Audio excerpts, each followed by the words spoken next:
Welcome. Let us begin at the beginning, which is to say, let us begin on an ordinary afternoon in Rome at some point during the 1st or 2nd century of the Common Era, when the city was large and busy and full of people who needed to wash and who had, available to them, one of the most elaborate systems of public bathing that any civilization has ever produced. The bathhouse, the thermae, if it was a large imperial establishment, or the balneum, if it was a smaller neighbourhood facility, was part of the daily life of Rome in a way that is difficult to fully appreciate from a modern perspective. It was not a luxury, not for most Romans. It was where you went to get clean, and also where you went to spend time, to socialise, to exercise, to relax, to hear news, to meet people, to exist comfortably in the company of other people in a warm and well-organised space. Most Romans did not have private bathing facilities in their homes. The majority of the population lived in apartment building, the insulae, which were multi-storey structures of modest quality, lacking the space and the plumbing infrastructure for private baths. Even wealthier Romans who did have private bathing facilities often preferred the public baths, because the public baths were better heated, better maintained, and more sociable than anything you could arrange at home. So they went. Every day, or nearly every day, in the early afternoon after the day's main work was done, they gathered their things and they walked to the nearest bathhouse. Let us walk with them. The walk to the bathhouse from a neighbourhood in Rome was typically not long.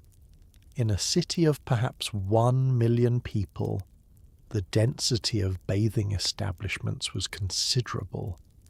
Ancient sources suggest that Rome had hundreds of baths at various periods, ranging from the enormous imperial thermae that could accommodate thousands of bathers simultaneously to small neighbourhood establishments serving a few dozen. The walk was through familiar streets, past familiar buildings, perhaps along a route taken many hundreds of times before. The streets of Rome in the early afternoon were busy. The morning markets had wound down, but the afternoon activity had not yet slowed. People moved in both directions. Vendors called out from stalls. The smell of the city was complex. Cooking food, animals, the river, the particular smell of a large city of stone and brick, and people in a warm climate. The approach to the bathhouse was marked before you arrived by the smell of the fires that heated it. The hypocauste system, the underfloor heating that was the engineering heart of the Roman bath, required constant large fires burning in furnaces beneath the building. These fires produced smoke, and the smoke drifted from the vents and chimneys of the bathhouse in the surrounding streets. The smell of wood smoke, overlaid with the mineral smell of heated stone and the faint sulphurous smell of the hot water, if it came from a natural hot spring, was the smell of the approach to the baths. You arrived at the entrance. Let us pause here and describe the entrance, because the entrance to a Roman bathhouse was not an unremarkable threshold. The larger establishments were monumental in scale, built to impress as well as to function.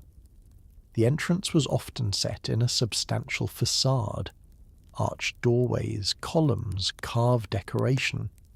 Even smaller bathhouses often had decorated entrance areas, because the bathhouse was a public institution, and public institutions in Rome were expected to present themselves with appropriate dignity. You paid if you had not already paid. The cost of entry to a Roman bathhouse was low, deliberately kept affordable so that even people of modest means could use the baths. There are references in ancient sources to entry fees of a quadrans, the smallest denomination of Roman coin for some establishments. Children sometimes entered free, women sometimes paid different rates than men, or used different facilities at different hours. The specific arrangements varied by establishment and period. At the door, you might encounter a slave or freedman who collected the entry fee and perhaps kept an eye on the belongings people left.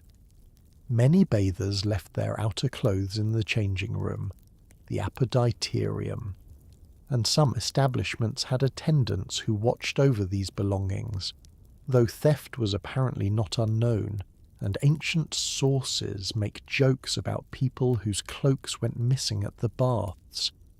You entered. The apoditerium, the changing room, was the first interior space of the bath sequence. It was a room with benches along the walls and niches or hooks above the benches where clothing could be stored. You removed your outer garment, your shoes, whatever you were wearing that was not suitable for the bath. You folded these things or left them in your niche. Imagine this room. Stone or tile floor, somewhat worn from many feet.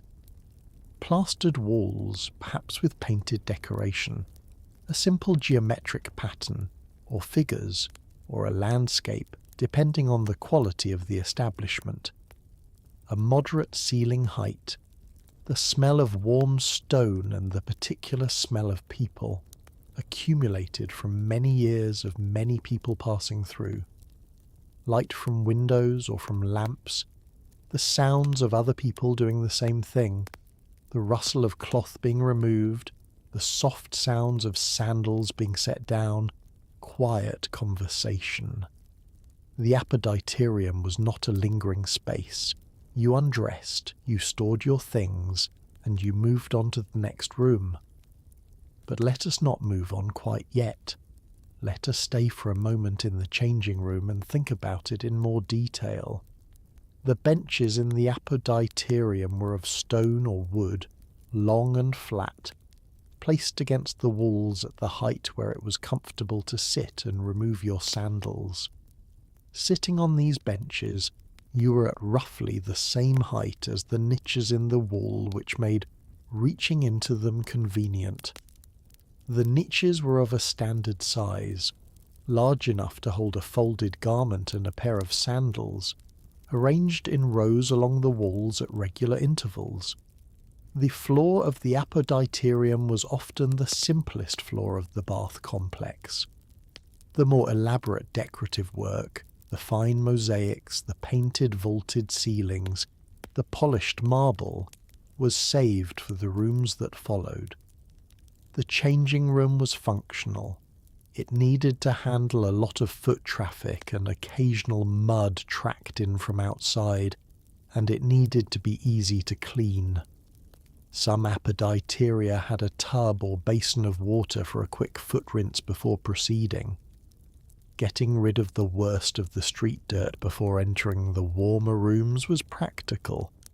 It kept the cleaner spaces cleaner.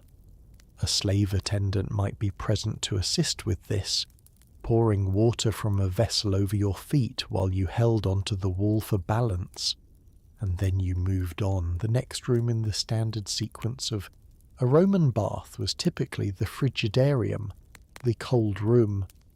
This was the room with the cold plunge pool. It was unheated, or minimally heated, and considerably cooler than the rooms that followed. The cold plunge was used at the end of the bathing sequence rather than the beginning in many bathing practices, but the frigidarium was often positioned at the entrance to the bath circuit, and some bathers began here, or passed through it briefly on their way to the warmer rooms. The cold plunge pool in the frigidarium was a substantial stone or tile basin, deep enough to immerse the whole body, fed by cold water from the city's aqueduct system. The water was clear and cold and constant. The flow of aqueduct water maintained the freshness of the pool. Stepping into cold water after the warmth of the street was a shock that some bathers sought deliberately, because the sensation of cold immersion followed by the gradual warming of the body was considered invigorating and healthful. We will return to the frigidarium later, in its proper place in the bathing sequence. For now, let us move toward the heat. Between the cold room and the hot room was the tepidarium, the warm room. This was a transitional space, heated to a temperature that was warmer than the frigidarium but cooler than the caldarium that followed. It served as an acclimatization chamber, a way of preparing the body for some more intense heat to come, and a way of cooling down gradually before returning to the cold room. The tepidarium was often the most pleasant room in the bath complex. Not too hot, not too cold, warmly lit, the walls and floors radiating a gentle heat from the hypocaust beneath. People lingered in the tepidarium, sitting on heated benches, talking, waiting for friends, not in a hurry to move forward or back in the sequence. The heated benches of the tepidarium were one of the small pleasures of Roman bathing. Stone or marble benches, warmed from below by the hypocaust system, provided a surface that was comfortable to sit on for extended periods. Sitting on a warm stone bench in a moderately heated room, with the day's work done and nothing pressing to attend to, was one of the uncomplicated comforts available to the Romans of all social classes who used the public baths. Let us now describe the hypocaust in more detail, because the hypocaust was the engineering achievement that made Roman bathing possible, and understanding it helps you understand what it felt like to be in the baths. The hypocaust, literally from the Greek, the space heated from below, was a system of underfloor heating in which hot air circulated beneath the floor of a room and through hollow spaces in the walls, radiating heat into the room from all directions. It was not a new invention in the Roman period. Earlier versions existed in various Mediterranean cultures, but the Romans developed and deployed it at a scale and quality that made it the foundation of their bathing culture. The floor of a hypocaust heated room was raised above the actual ground level, supported on small pillars of brick or tile, the pilek, that created a low open space beneath the floor through which hot air could circulate freely.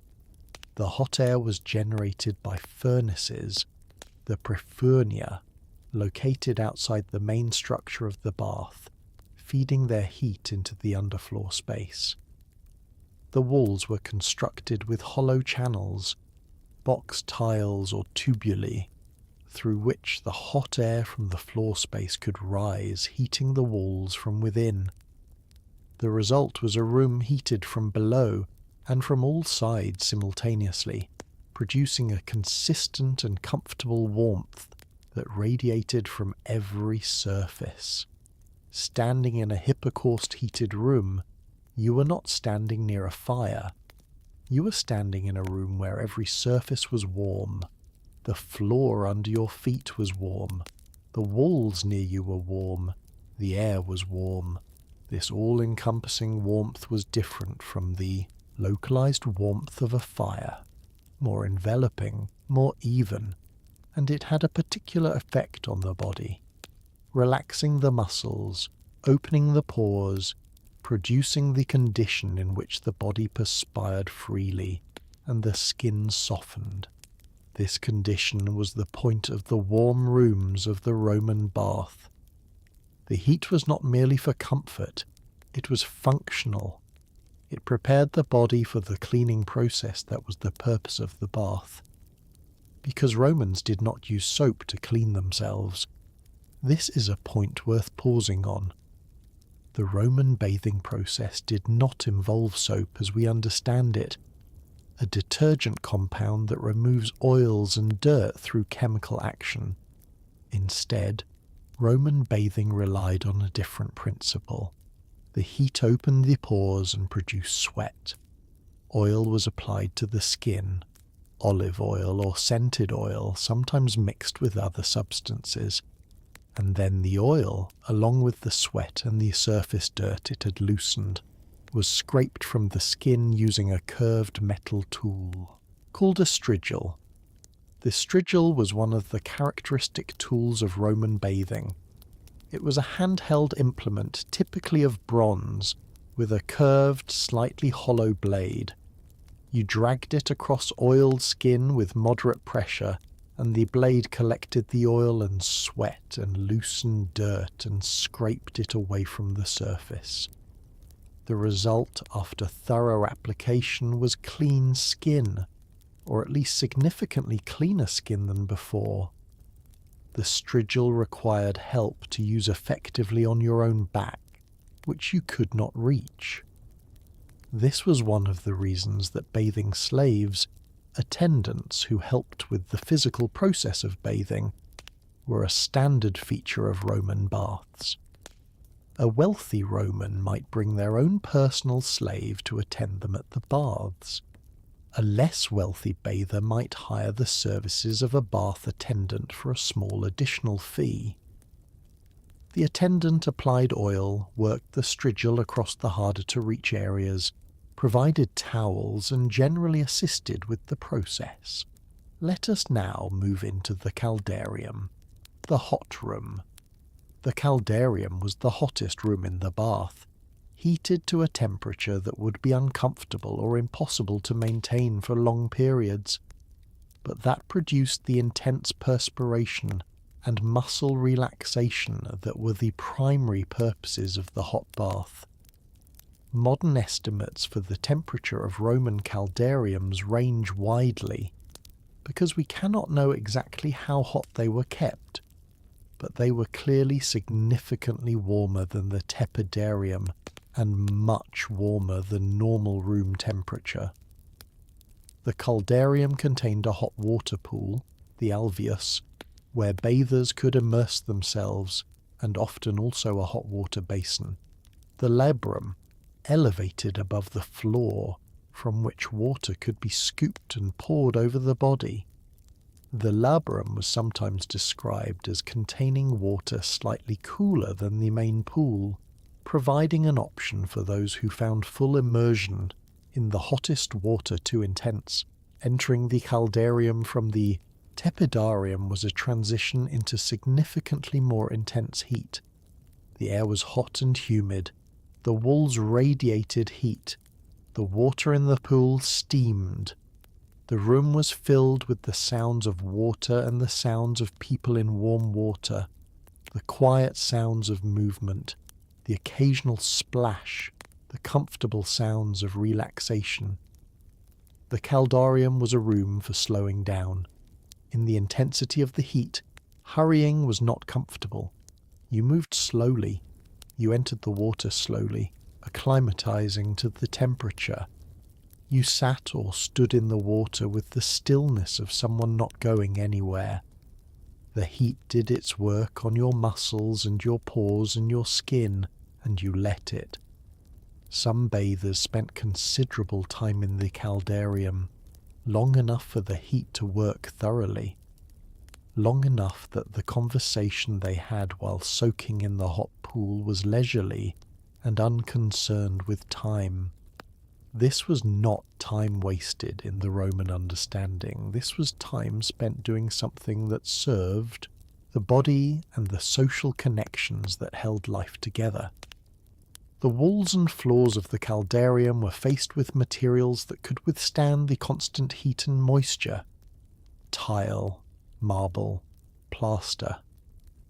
Decorated caldaria in the larger establishments had elaborate mosaic floors, often depicting aquatic scenes, which was a natural thematic choice for a room dedicated to water, and painted or stuccoed ceilings. The visual richness of the space was part of the experience. You sat in hot water and looked at fish and sea creatures arranged in intricate patterns on the floor around you. The fish on the floor were not going anywhere. The bathers in the pool were not going anywhere. The afternoon was not in a hurry. Nothing was in a hurry. This is the caldarium. Let us stay in it for a while. The hot water of the caldarium was maintained by a constant supply from a boiler, a large bronze vessel called the miliarium or testudo, that was heated by the same furnaces that fed the Hippocos system.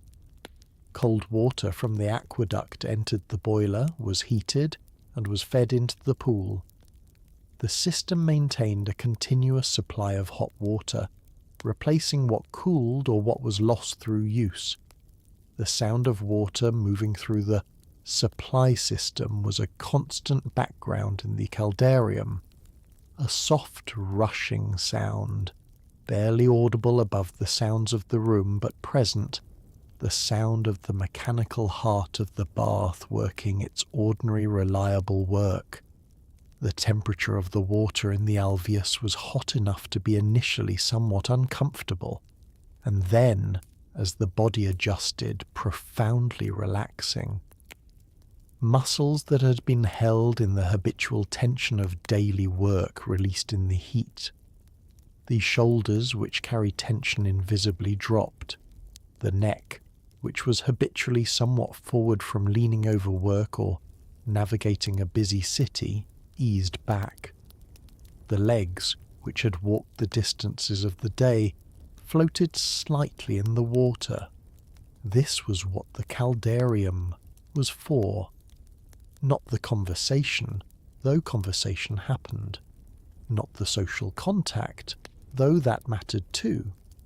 Fundamentally, the caldarium was for this, the releasing of the held tension of the day, in hot water, in a room where everything was warm, with nothing that needed to be done right now, and nothing that was going anywhere. When you had been in the caldarium long enough, when the heat had done its work and you felt the specific pleasant exhaustion of having been thoroughly warm, you moved back through the sequence, back through the tepidarium, and eventually, for those who wanted it, to the frigidarium and the cold plunge.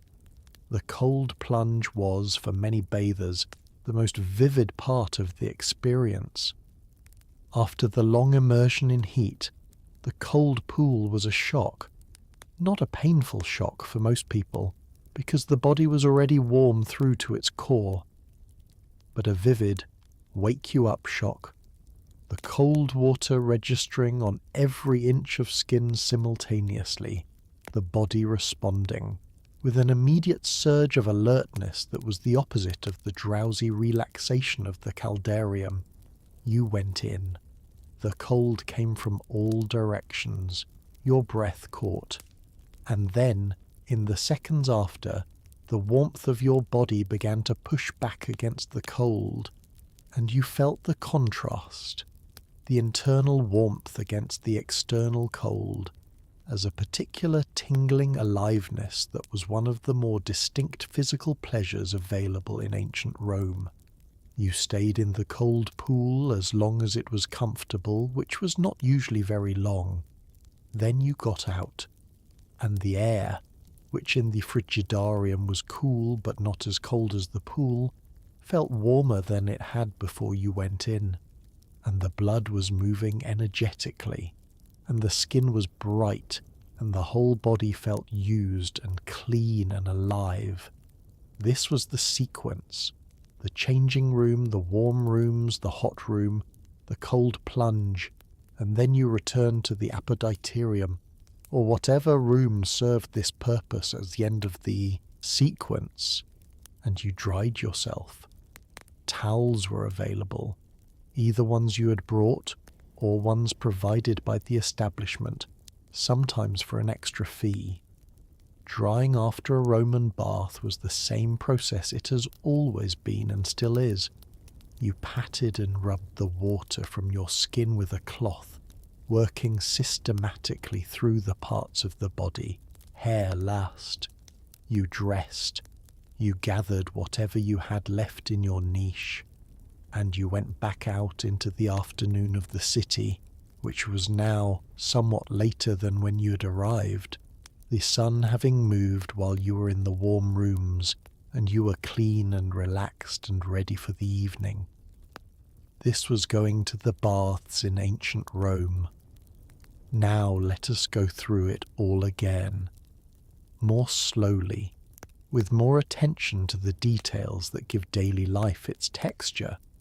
Let us think about what you brought with you to the baths. The Roman bather carried a kit. Not a formally organised kit, but a collection of things that were needed and that were assembled without much thought, because they had been assembled the same way many times before. The strigil was essential, your own strigil, or the establishments if they provided them. Oil was needed. Small ceramic flasks of oil were common, designed to be portable and to dispense oil without spilling. A towel or cloth for drying.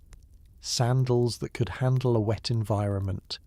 Any personal care items you preferred to use. Pumice stone for smoothing rough skin. Small combs or pins for hair. Scented ointments for after the bath. The oil flask was a small, personal object. It was sized to fit in the hand, with a narrow neck that controlled the flow of oil when tilted. It was made of ceramic, typically sometimes glass, which was more expensive but had the advantage of being transparent so you could see how much oil remained. The oil itself was olive oil as a base, sometimes scented with various additions, flowers, herbs, resins, that gave it a particular fragrance. Applying oil before using the strigil was not a quick process if done thoroughly. You poured oil into your palm and spread it across the skin in sections, working it in with your hands, covering your arms and legs and torso and everything accessible. This was something that bath attendants helped with, running their hands over the oiled skin to ensure even coverage, and then following with the strigil to remove the oil and everything it had lifted. The strigil itself was a tool of satisfying simplicity. Held in the hand with the thumb against the back of the blade, it was dragged across the skin with enough pressure to remove the oil, but not enough to scratch. The curve of the blade matched the curve of the body's surfaces, the cylindrical curve of a limb, the less curved surface of the back. As the strigil was drawn across the skin, it collected a ribbon of oil and sweat and loosened dirt that was periodically wiped off the blade onto a cloth or onto the floor. The floor of the hot rooms in a well-used bath received these leavings, the oil and the sweat and the surface debris of many bodies, and was cleaned regularly by the bath slaves whose job this was. The cleaning of the bath floors was continuous work, not done once at the end of the day but carried out throughout the operating hours, because a floor covered in oil was a floor that people slipped on, and slipping in a room of hot water and heated stone was not something anyone wanted. The bath slaves, the servants who maintained the establishment and attended to bathers, were present throughout the bath and performed a range of tasks. Some maintained the furnaces, which required constant attention. The furnaces that heated the hypocaust consumed wood steadily and needed to be fed at regular intervals to maintain the temperature of the water and the rooms. The slave responsible for the furnace spent the working hours of the bath in the hot, smoky space near the furnace, managing the fire. Other slaves attended to the rooms, cleaning, filling oil containers, providing towels, carrying water. Others were personal attendants to individual bathers who had brought them, helping with oiling and strigiling and drying and dressing. The bath was a labor-intensive institution, and the labour was largely invisible to the bathers who moved through it, as the labour of well-run institutions tends to be. The water management of the baths was also continuous work. The aqueduct water that supplied the baths arrived under pressure from the aqueduct system, which delivered water from distant sources to the elevated distribution points of the city. From these distribution points, water flowed through lead pipes to the various consumers, including the baths, which were among the largest water consumers in the city. The water supply to the baths was, by Roman standards, lavish. Large volumes of water were needed for the pools, for the boilers, for the constant drainage and refreshment of the water.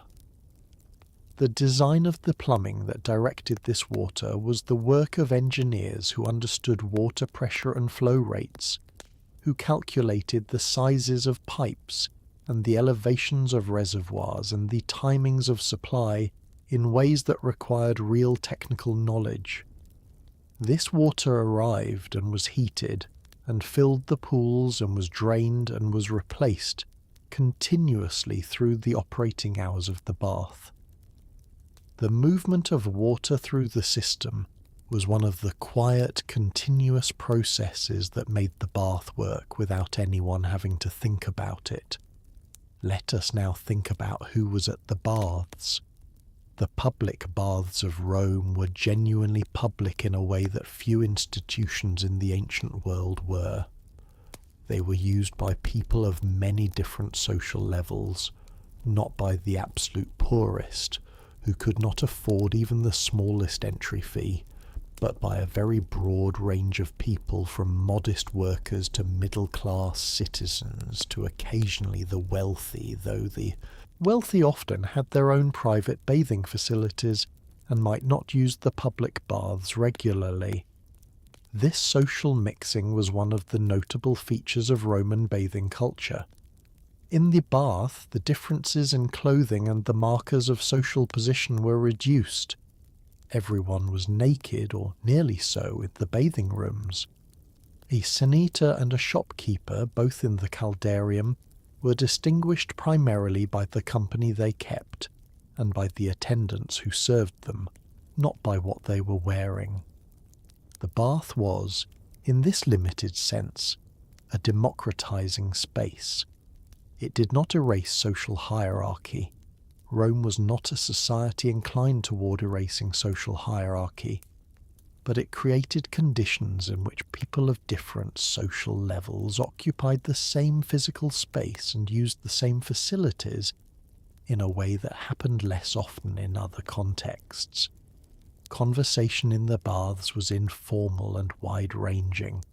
You talked with the people around you, your companions if you had come with friends, or strangers if you had come alone and found yourself in the pool with someone willing to talk. The conversation was not structured or formal. It was the ordinary conversation of people sharing a comfortable space, news of the city, discussion of daily life, comment on the temperature of the water, whatever came up. News travelled through the baths, information about what was happening in the city, political developments, commercial news, social events, circulated in the informal conversations of the bathing rooms. The baths were one of the primary nodes of the informal information network of Rome, alongside the forums and the taverns and the street corners. People who had been to the baths and come home had often learned something, heard something, through the casual conversations of the afternoon. This information function was not the purpose of the baths, but it was a natural product of gathering many people in a comfortable social space in the middle of the afternoon, when people are warm and relaxed and have time, they talk, and when they talk, information moves. Let us now think about the sounds of the bath throughout the day. The philosopher Seneca, who lived in the 1st century of the Common Era, wrote a famous letter describing what he could hear while trying to study above a bathhouse. His account gives us a vivid sense of the soundscape of the Roman bath, not from the calm perspective of the bather, but from the irritated perspective of someone trying to concentrate nearby. He described the sounds of the weightlifters grunting as they exercised, the sound of people being pummeled by masseurs, the shouting of the man who went into the cold plunge and made a great deal of noise about it, the vendors calling out their wares, the hot sausage seller, the cake seller, who circulated in or near the bath, the sound of people arguing, the sound of someone singing badly in the changing room. This account tells us that the Roman bath was not a quiet place. It was a lively, busy, sometimes noisy place, with all the sounds of a large number of people occupying a public space with various purposes. The quiet of relaxation in the caldarium was counterbalanced by the noise of sociality in the other spaces. Seneca found all of this noise intolerable when he was trying to work. But he was, by his own account, not a typical bather. Most Romans who went to the baths were not trying to do intellectual work nearby. They were there to be in the noise, to be part of it, to be among people and activity after or before a day of more solitary work. The exercise areas, the palestra, that were attached to the larger thermae added their own sounds. The palestra was an open courtyard or exercise yard where bathers could engage in physical activity before bathing. Running, wrestling, ball games, various forms of exercise. The sounds of exercise drifted into the bathing rooms from these outdoor spaces. The thud of a ball against a wall, the impact of wrestlers grappling, the footfalls of people running. Exercise before bathing was a common pattern in Roman bathing culture. The purpose was partly to generate the perspiration that the hot rooms would then carry away, and partly because physical exercise was considered a normal part of a healthy daily regimen. The combination of exercise followed by bathing followed by the cold plunge was understood as a complete physical routine. But we are getting ahead of ourselves. Let us slow down again and return to specifics. The palestra of the larger thermae was a substantial outdoor space, surrounded by colonnades that provided shade and shelter. The surface of the palestra was typically sand or packed earth, suitable for wrestling and ball games, forgiving underfoot. In the shade of the colonnades, there might be benches where bathers who were not exercising could sit and watch, or where those who had finished exercising could rest before proceeding. Inside, ball games were popular in the palestra. Several types of ball games are described in ancient sources. Games involving hitting a ball against a wall, games involving catching and throwing, games involving groups of players. The balls were of various sizes and materials. Some were small and hard, some large and soft. The specific rules of the games are not always clear from the sources, but the general activity, people moving vigorously with balls in a courtyard, is clear enough. Not everyone in the palestra was engaged in vigorous activity. Some people walked, a slow circuit of the courtyard perhaps, or a back and forth that was more stroll than exercise. Walking was a form of exercise available to everyone, requiring no particular skill or strength, and the colonnaded spaces of the palestra were pleasant places to walk in the afternoon light. The older bathers perhaps preferred this gentler activity. They walked with the measured pace of people who had been doing this for decades and had found the pace that suited their bodies. Their conversation, if they walked with a companion, was unhurried. The afternoon was long, There was no reason to rush.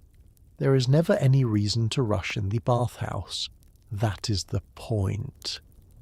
Let us now think about the architecture of the great thermae, because the scale of the larger Roman bathing establishments was itself part of the experience.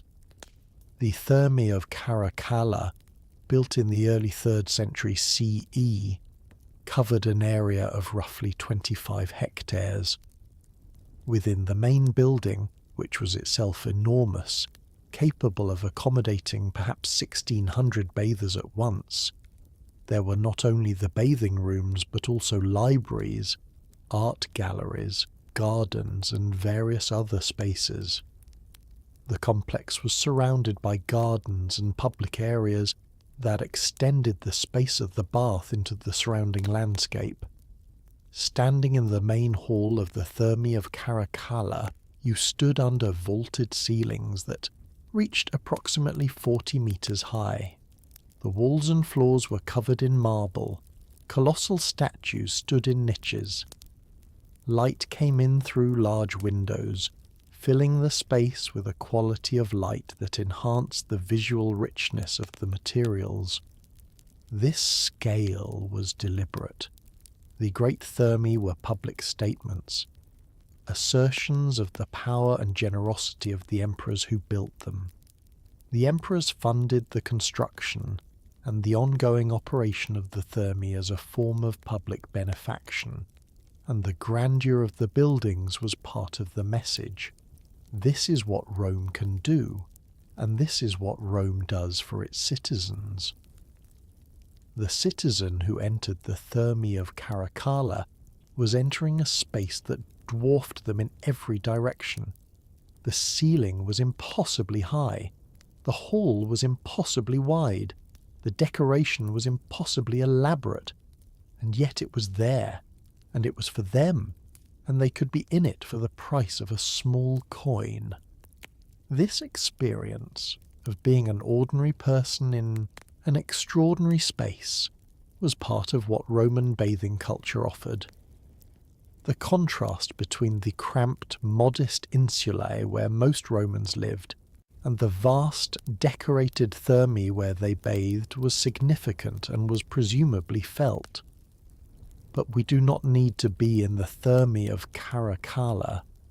We can be in a smaller, more ordinary bath, a neighbourhood balneum serving a few streets, no larger than needed, without marble walls or 40-metre ceilings.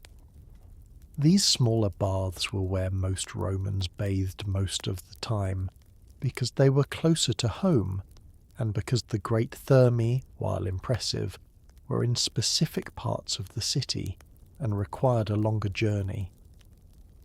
The neighbourhood bath was modest, a front room where you paid and left your things, a changing room, a warm room or two, a hot room, a cold plunge possibly, heated floors. A furnace in the back kept going by a slave who spent the afternoon managing the fire. The walls perhaps whitewashed, perhaps painted simply. The floors perhaps tiled, perhaps mosaic, but of a simple pattern. This bath was used by the people of the neighbourhood, the shopkeepers, the craftspeople, the residents of the nearby insulae, who came in the afternoon, used the facilities, talked to the people they knew, and went home. They had been coming here for years.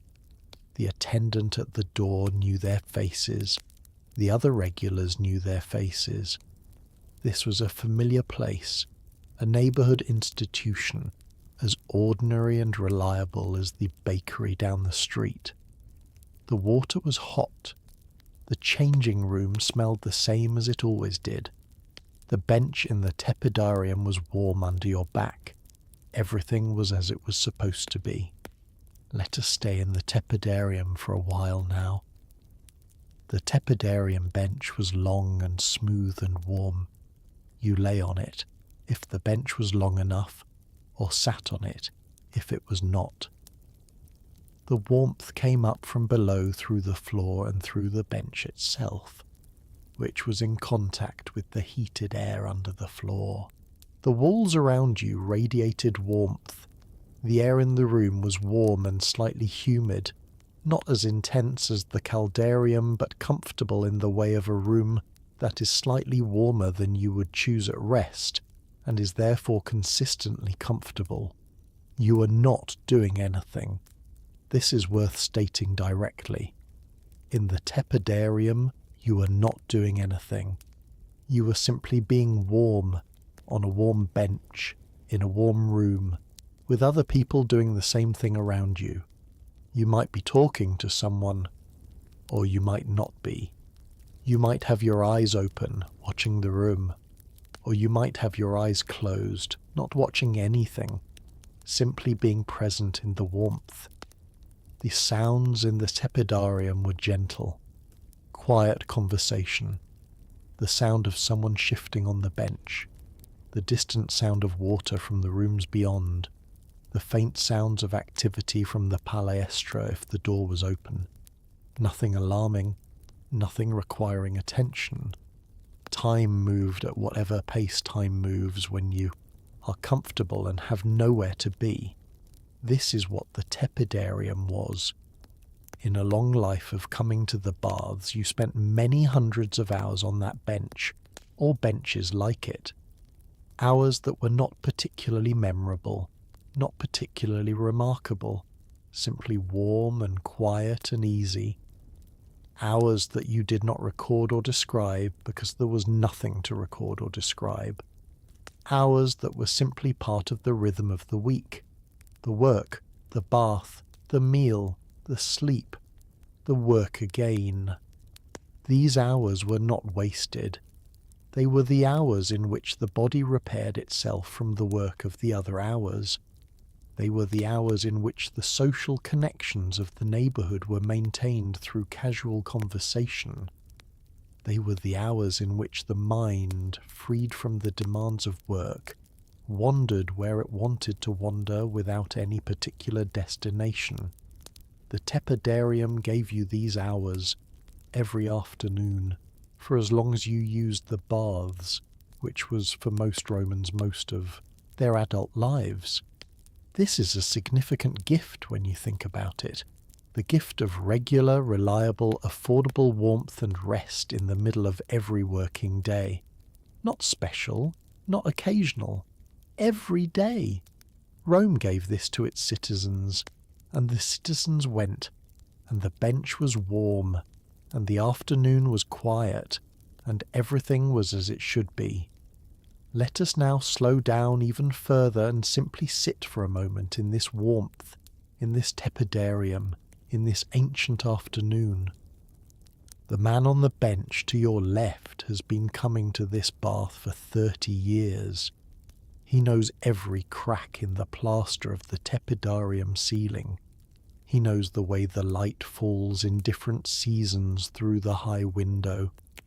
He knows the particular temperature of this bench, slightly warmer on the end near the wall, slightly cooler in the middle, from long experience. He has had thousands of conversations on this bench, and he has also spent thousands of hours on this bench saying nothing in particular. He is not saying anything in particular right now.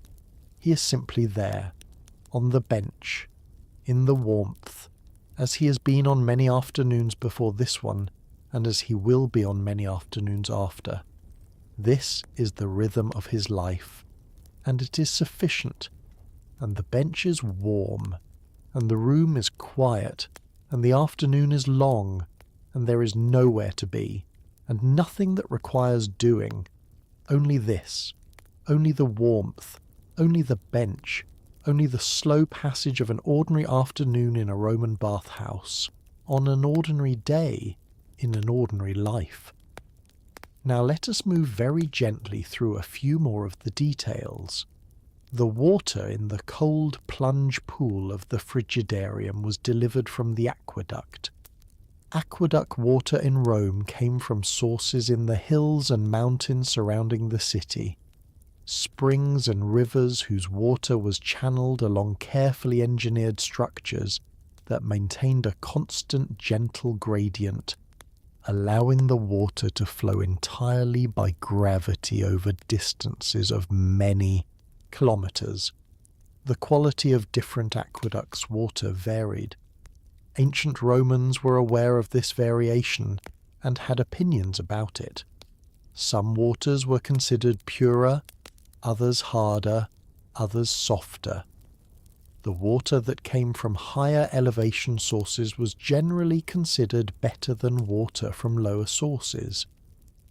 The engineers and administrators who managed the aqueduct system paid attention to water quality and directed different water to different uses. The water in the baths was fresh, continuously replaced by new aqueduct water. The old water drained away. This continuous replacement was part of what made the Roman baths more hygienic than they might otherwise have been. A pool of stagnant water used by hundreds of people daily would quickly become foul. A pool fed continuously by fresh aqueduct water and draining continuously at the same rate maintained a reasonable level of cleanliness. The drainage system of the baths was as carefully engineered as the supply. Used water had to go somewhere, and the somewhere was the city's sewer system, the Cloaca Maxima and its tributaries, which carried the wastewater of the city to the Tiber. The volume of water that the baths discharged was considerable, and the drainage had to be sized and maintained accordingly. This infrastructure, the aqueducts, the pipes, the boilers, the hypocausts, the drainage, was the invisible foundation that made the visible pleasures of the bath possible. The bather, who stepped into the heated pool or lay on the warm bench, was the beneficiary of engineering work that they did not need to understand or think about. The water arrived, was heated, filled the pool, and was carried away. This happened without their attention, as it had happened yesterday and would happen tomorrow. The engineers and the slaves and the maintenance workers who kept this system running were the people who made the afternoon in the tepidarium possible. Their work was not glamorous. It was not what ancient sources celebrated when they described the baths, but without it there were no baths. This is true of most of the things that make comfortable life possible. The comfortable things are made possible by the invisible, unglamorous work of maintenance and supply and infrastructure. The bath is the pleasant part. The furnace tending is the necessary part. Let us now talk about oil. More specifically, let us talk about scented oil and its place in Roman bathing culture. The oil used in bathing was not always plain olive oil. While plain olive oil was perfectly functional for the strigil process, many bathers used scented oils, olive oil infused with flowers or herbs or other fragrant substances. These scented oils served the same mechanical purpose in the bathing process, but left the skin with a pleasant fragrance. Scented oils were sold by perfumers unguentari, who were a recognized profession in Rome, with their shops typically clustered in certain areas of the city. The range of scented preparations available was wide, from modest everyday fragrances to extremely expensive preparations using imported ingredients. The most expensive perfumed oils used aromatics that came from distant places, from Arabia, from India, from Egypt, and their price reflected the distances travelled. Most bathers used something simple, a basic scented oil, affordable, familiar, the same preparation they had been using for years. The smell of it was the smell of going to the baths, as much as the smell of wood smoke from the furnaces and the mineral smell of the hot water. It was the smell of the afternoon routine. After the strigil process, when the oil had been scraped away along with the sweat and the day's accumulation, Some bathers applied fresh oil, a lighter application for its fragrance rather than for cleaning purposes. This left the skin slightly oiled and fragrant for the evening. The evening after the baths had a particular quality. You were clean, your muscles were relaxed, the heat of the caldarium was still somewhere in your body, a residual warmth that would last for an hour or so after leaving. Your skin smelled of whatever oil you had used. You were ready for the evening meal, for the company of friends or family for the end of the day. Going to the baths was the transition between the working portion of the day and the social portion. The Romans understood this timing. The baths typically opened around noon or in the early afternoon, and were busiest in the mid-afternoon, the period between the end of work and the beginning of the evening meal. The evening meal, the cena, was the main social meal of the Roman day, often a leisurely and elaborate occasion for those who could afford it. Going to the baths before the cena was preparation, physical and social preparation. You arrived at dinner clean and relaxed, having spent a couple of hours in the sociable warmth of the baths, already in the mood for companionship and conversation. This is the daily rhythm that the baths supported: work, bath, dinner. The bath was the hinge between the two, the transition that prepared you for what came next while completing what had come before. Now let us rest in this rhythm for a while. The rhythm of the ancient Roman day had a regularity that is different from the rhythm of modern life, but not entirely foreign to it. You woke early when the light came. You worked through the morning.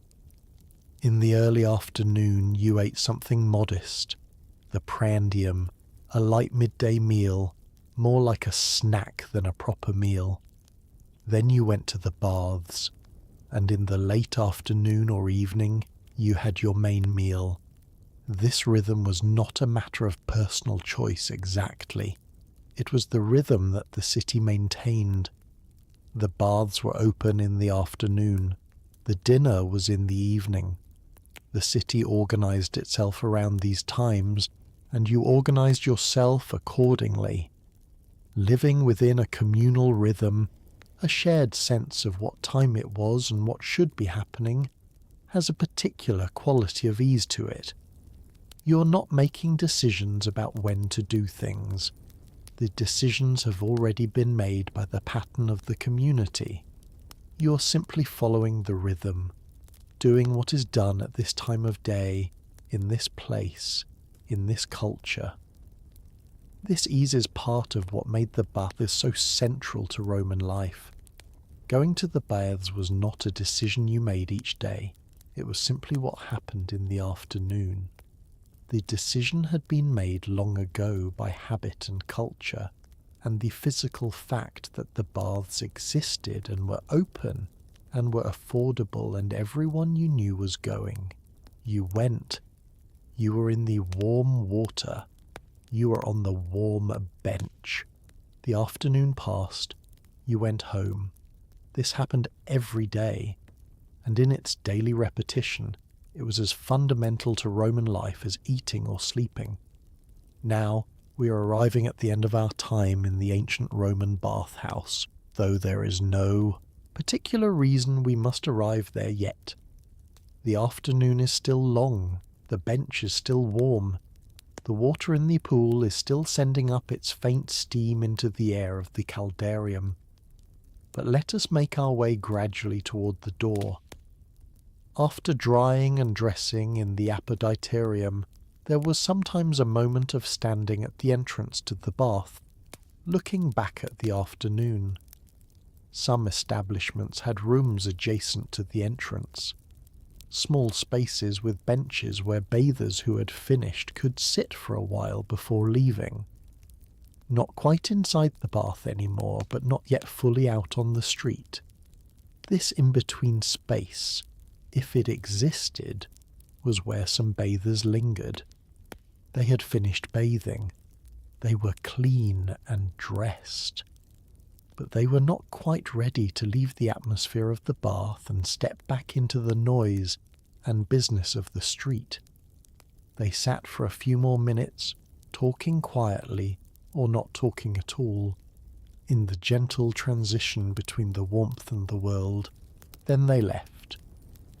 The street outside was the same street as before, with the same sounds and the same smells and the same movement in all directions.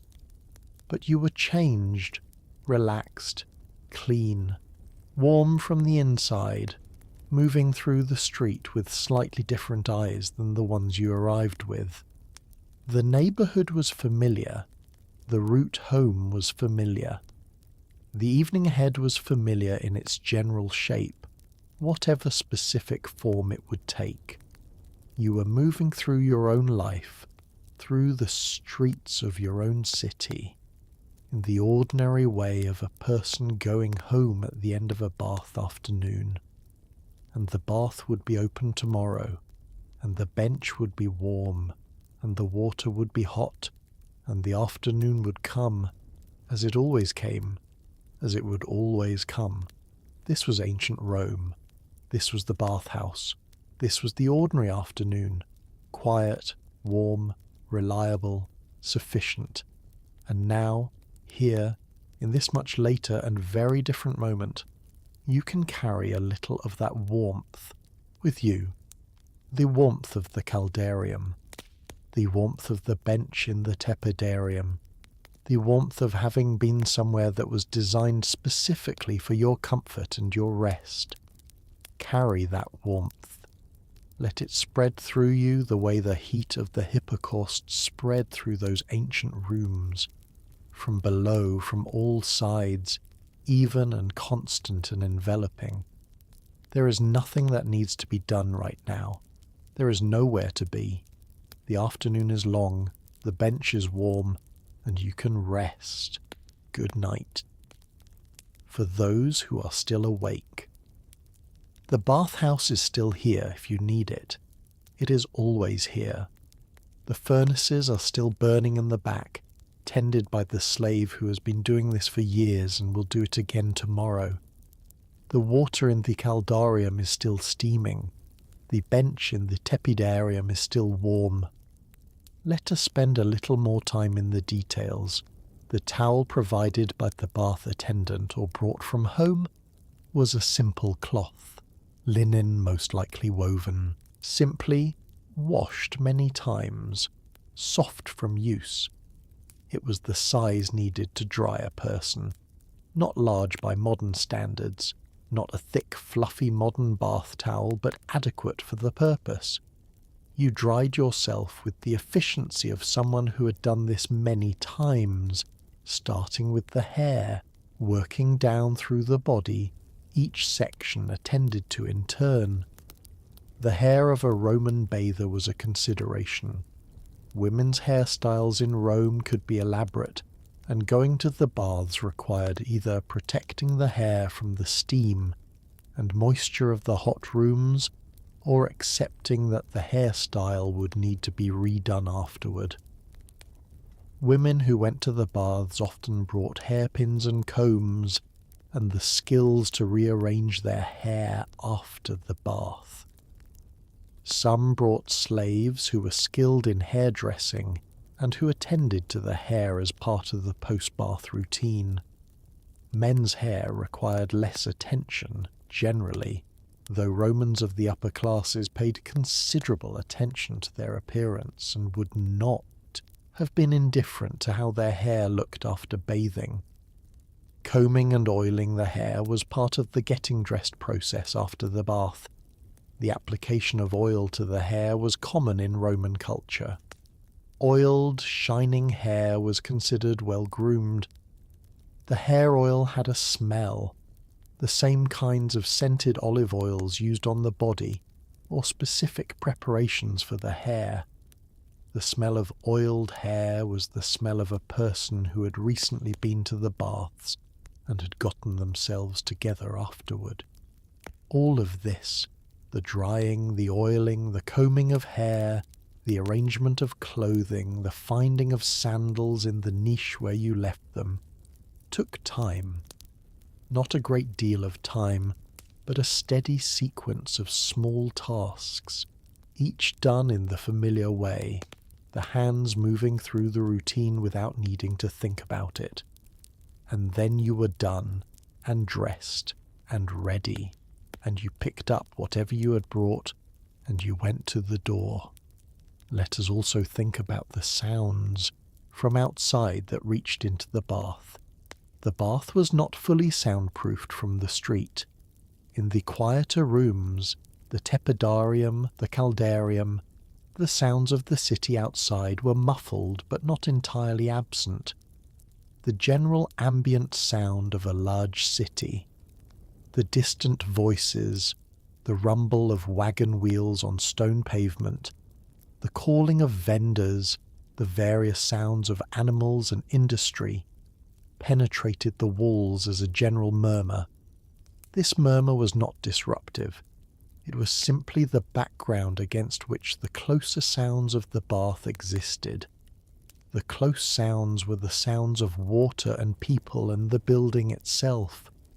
The distant sounds were the sounds of the world continuing outside, the city going about its business while the bathers went about theirs.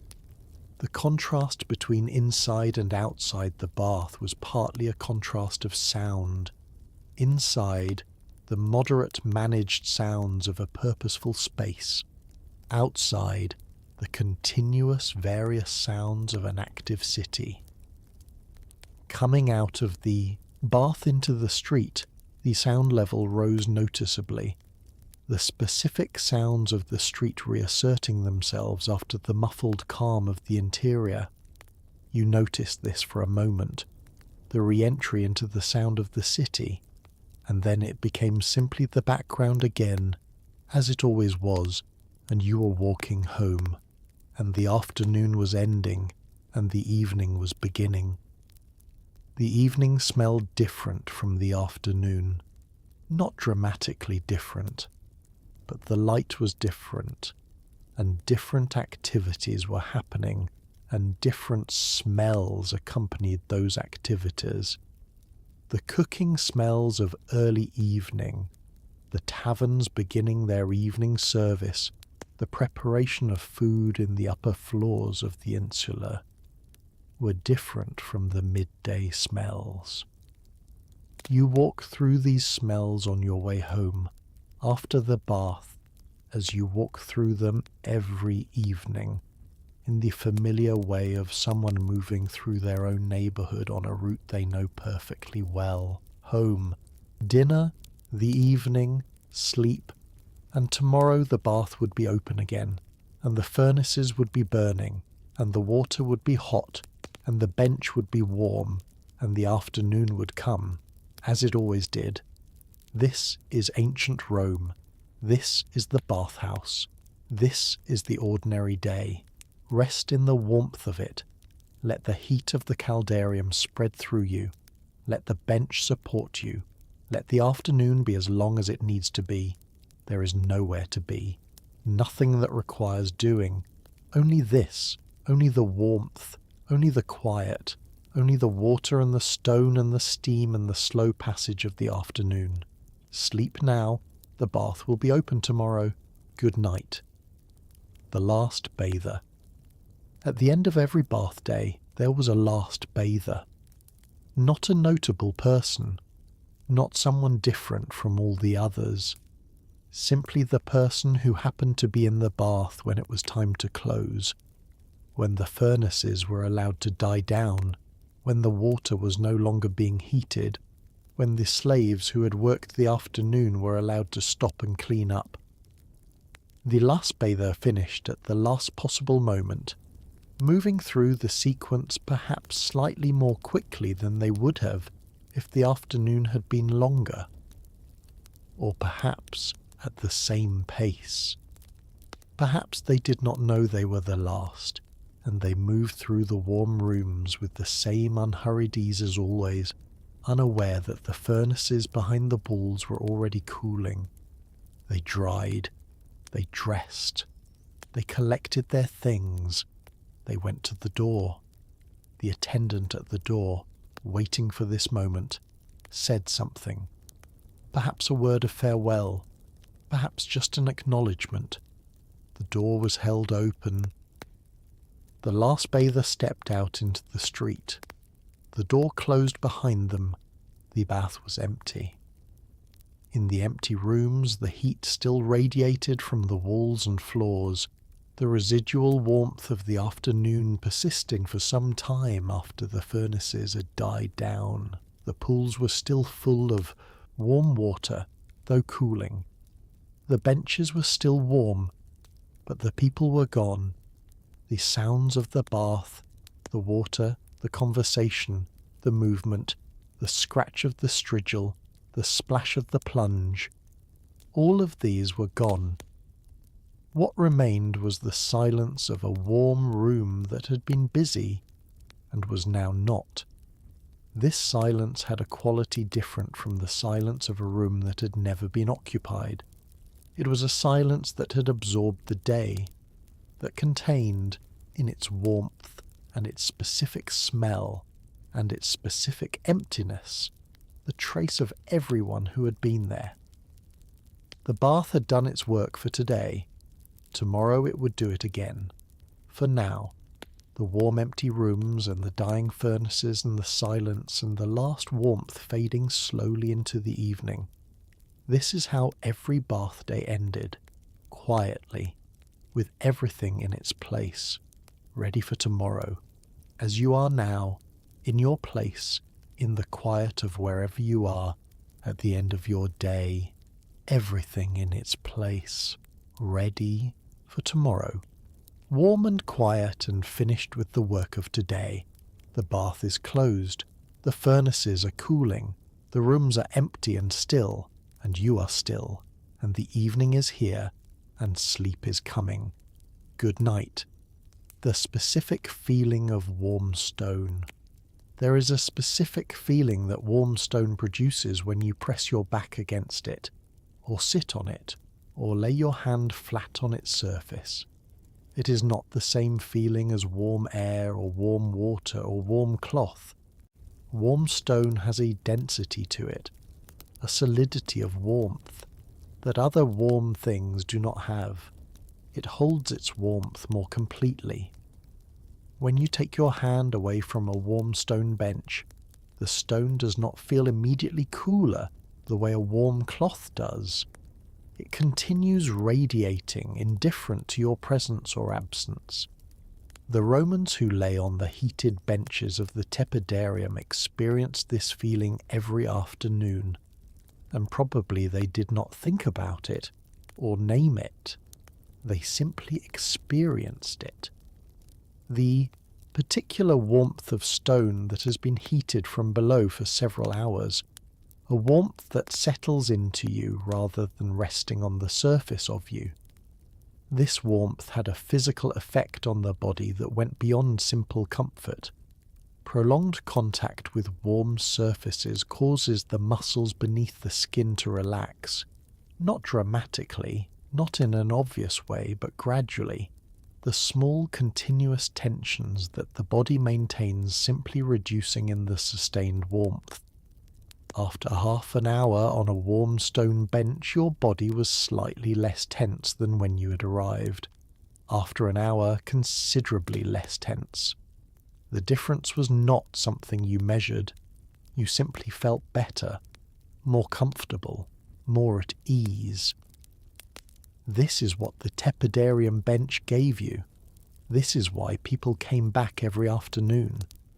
Not for the conversation necessarily, though the conversation happened.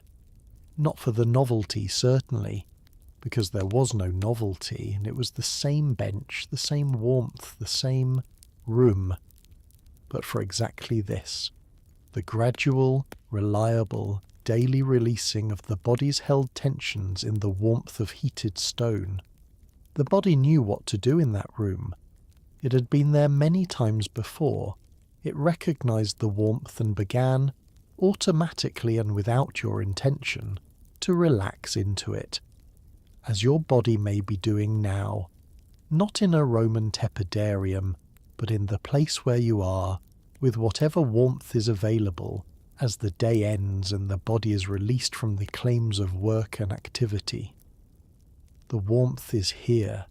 The release is possible. There is nothing that requires the tension. Let it go. The bench is warm, or the bed is warm, or the room is warm, or the blanket is warm. Whatever warmth you have, it is available for this, for the gradual, reliable, unremarkable releasing of the held tension, as the ancient Romans released theirs every afternoon on the heated benches of the Thermae. They were very good at this. They had an institution dedicated to it, and it worked. The tension released, the body relaxed, the afternoon passed, and they went home and slept, as you will. Good night. On the subject of the furnace. The furnace of the Roman bathhouse was not visible to most bathers. It was located in the back of the building, in spaces that bathers did not enter, the working areas of the bath, the behind-the-scenes infrastructure. But it was the source of everything the bathers valued. Without the furnace, the water in the boiler did not heat. Without the heated water, the caldarium pool was cold. Without the heated air from the furnace, the hypocaust did not warm the floors and walls. Without the hypocaust, the tepidarium was simply a room. The furnace was the heart. It burned wood primarily. In a large establishment, the consumption of wood was considerable, several cartloads per day of the bath's operation. This wood had to be purchased, transported to the bath stored nearby, and moved to the furnace in a steady supply throughout the day. The logistics of fuel supply were a significant operational concern for the owner or manager of a bathhouse. The type of wood mattered. Dense hardwoods burned longer and more evenly than soft or green wood. Olive wood, oak, various fruit woods. These were good fuel for sustained fires. Green or wet wood burned poorly, produced a great deal of smoke, and gave less heat per unit than properly dried wood. The bath's fuel supply ideally consisted of dry, seasoned hardwood, cut and stacked and given time to dry before use. The slave who tended the furnace worked in a hot, smoky space with limited light. The furnace opening was low. You had to bend to feed wood into it, and the space in front of the furnace was narrow. The heat radiating from the furnace itself was intense. Working here was not pleasant work. It was necessary work, physical work, work that required attention and consistency. The furnace slave regulated the fire by adjusting the amount of wood and the way it was arranged. Too much wood at once and the fire burned too hot, wasting fuel and potentially overheating the system. Too little, and the fire began to die down, the temperature of the rooms falling. The right amount, added at the right intervals, maintained a steady burn that kept the hypocaust at the correct temperature. This regulation was done by feel and experience rather than by instruments. The furnace slave knew from long practice what the fire looked like when it was right, what the temperature of the air near the furnace felt like when the system was correctly heated, what sounds the furnace made when it was working well. This knowledge was entirely practical and entirely embodied. The knowledge of someone who had spent thousands of hours with this specific furnace, reading it through their senses. The furnace slave, in this small way, was an expert, an unacknowledged expert in an unpleasant working environment, doing work that no one noticed unless it went wrong, but expert nonetheless. The warmth of the tepidarium bench was produced by this expertise. The hot water of the caldarium pool was maintained by this expertise. Every comfortable afternoon that any Roman bather spent in any bathhouse was made possible, in its most fundamental way, by the attention and skill of the person at the furnace.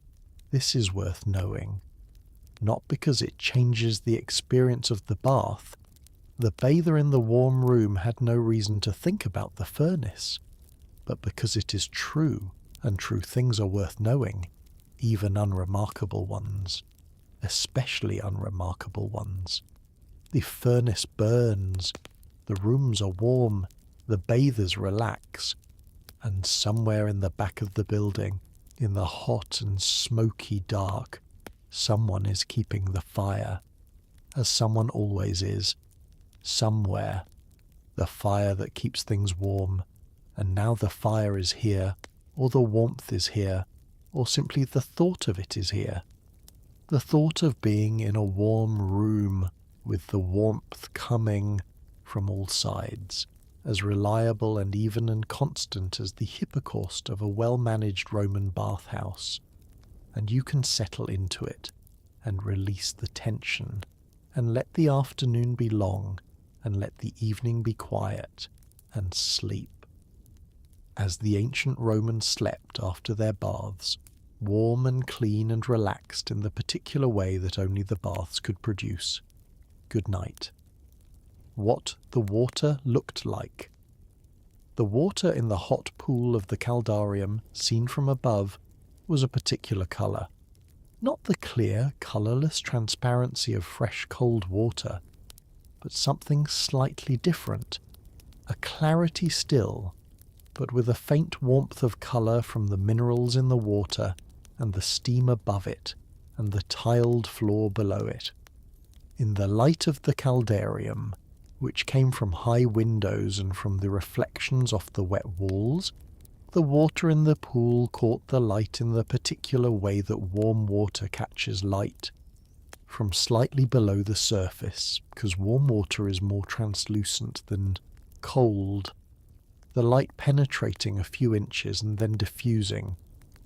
Looking down into the caldarium pool, you saw the mosaic of the floor, perhaps 6 inches or a foot below the surface, slightly distorted by the water and the movement of anyone in the pool.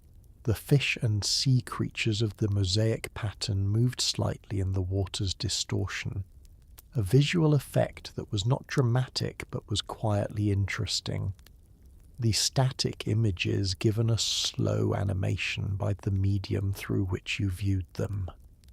The edges of the pool were of smooth stone or tile, worn slightly at the points where people habitually entered and exited. A bit smoother here, where 1,000 hands had pressed as people lowered themselves in.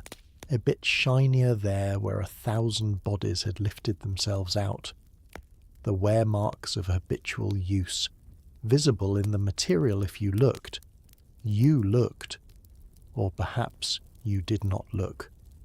Perhaps you were simply in the water, not examining it, simply present in its warmth. The warmth of the pool water was all around you.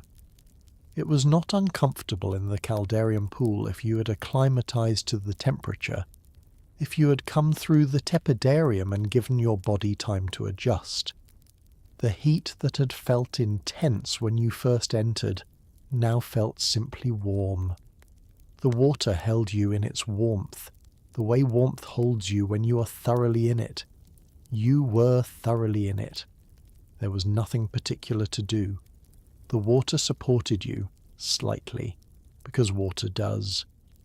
The buoyancy was small, the pool was not deep enough for floating, but the weight on your joints was reduced, the legs slightly lighter, the body slightly less heavy than it was on land.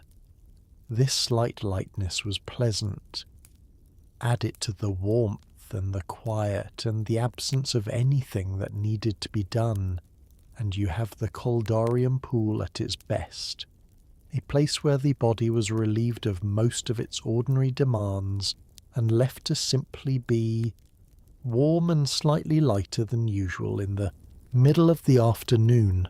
This is a good place to be. This is where we are for a moment. In the warm water, in the afternoon, in the ancient pool, with nothing that requires doing, just the water and the warmth and the slight lightness and the slow movement of the fish in the mosaic below. Rest there. The water is warm. The afternoon is long. The water will still be warm when you're ready to leave it. For now, stay and be warm and be still and let the heat do what heat does. Release, relax, soften, ease, and then let sleep do what sleep does. Good night. The walk home. The walk home from the baths in the late afternoon was one of the ordinary pleasures of the Roman day. You were clean. You had been among people. Your body had been thoroughly warm and was now in the pleasant post-bath state, slightly tired, slightly relaxed, the deep warmth of the caldarium still somewhere inside you, the sharp clarity of the cold plunge still fresh in your memory. The streets of Rome in the late afternoon were beginning to shift from the midday activity toward the evening. Some vendors were packing up. Others were settling in for the evening trade. The smells of cooking were becoming more prominent, the taverns and the cook shops preparing for the dinner hour. You walked through these streets with the particular ease of someone who has just been warm and clean and has no immediate demands on their attention. You were not hurrying. The evening meal was still some time away. The route home was familiar and required no navigation. The feet knew the way. The light on the buildings was the light of late afternoon, golden, warm-coloured, making the worn stone of the city look almost beautiful in the way that it only looks at this specific hour. The shadows were long on the streets, the tall buildings on either side of the narrow ways creating corridors of shadow, punctuated by bright patches where the sun still reached. You walked through the light and the shadow, through the smells of the city, through the sounds of the city winding toward evening, and you were clean and warm from the baths, and the day was mostly done, and the evening was ahead. This walk was not remarkable. It happened every day. It was simply the walk home from the baths, quiet and ordinary and entirely sufficient, as walks home are in every city, in every period, when the day's work is done and the body is comfortable and the feet know the way. You arrive home, or you arrive here, in this room, at the end of this day, clean and warm and finished with what needed doing, and sleep is close, and the quiet is here, and everything is as it should be. The walk is over. You are home. Rest now. Good night. The mosaic fish. The fish in the mosaic on the floor of the saldarium were arranged in a pattern that had been carefully planned by the craftsman who set them, perhaps 100 years before you were born, perhaps 200. The craftsman had laid each small tile, each tessera, by hand, one piece at a time, pressing it into the wet setting mortar with a practised motion, spacing it precisely, choosing each piece from the sorted piles of coloured stone and glass and ceramic around them. The fish had scales made of individual tiles of different shades of blue and green and silver, each scale a separate tessera placed carefully at the angle that created the illusion of a rounded, light-catching surface. The eye of each fish was a single dark tessera, with a smaller white tessera placed precisely beside it to create the highlight. The craftsman who made these fish was very good at their work.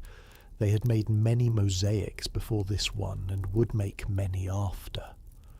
The fish were not their most ambitious work, probably. The fish of a caldarium pool floor were a standard subject.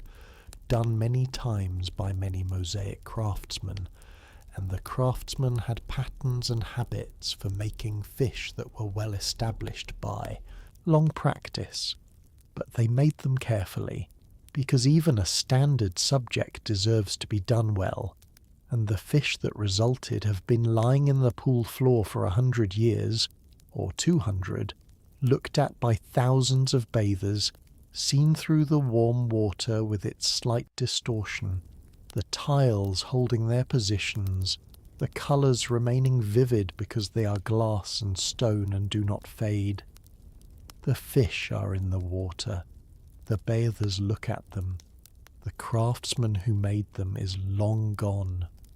But the fish are still there, under the warm water, going nowhere, being fish in the patient way of mosaics, which is the most patient kind of being. You are looking at them now, if you choose to. Through the warm water, in the quiet caldarium, in the afternoon, the fish go nowhere. The water is warm, the afternoon is long, and you can simply look at the fish, small, precise, carefully made, patient, looking back at you in the still way of things that have no particular business and nowhere to go. This is a fine thing to look at before sleep, something patient and still, something that has been here for a long time and will be here still tomorrow. The fish, the water, the warmth, the quiet. Sleep now. Good night. The regulars. Every bathhouse had its regulars, not the occasional visitors, the traveller passing through, the person trying a new establishment, the bather who came only when circumstances brought them to that particular part of the city. But the people who came every day, or nearly every day, who had been coming for years, who were as much a feature of the bath as the benches and the pools. The regulars knew each other, not necessarily well. The relationships formed in the baths were not always deep friendships, but they were familiar. You knew this person's face and their usual bench, and roughly what they did for a living if it had come up in conversation, and whether they liked to talk or preferred to sit quietly, and what time they tended to arrive and leave. This knowledge accumulated without intention.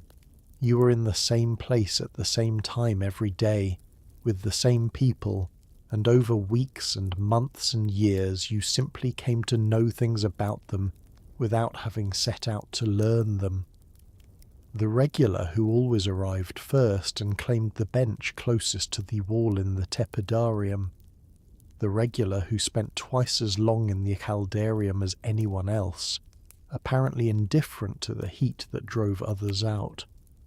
The regular who could always be relied upon to have some piece of news from the city, who had heard something at the forum that morning, or had a friend who knew something about the grain supply or the upcoming races. These people were part of the texture of the bath.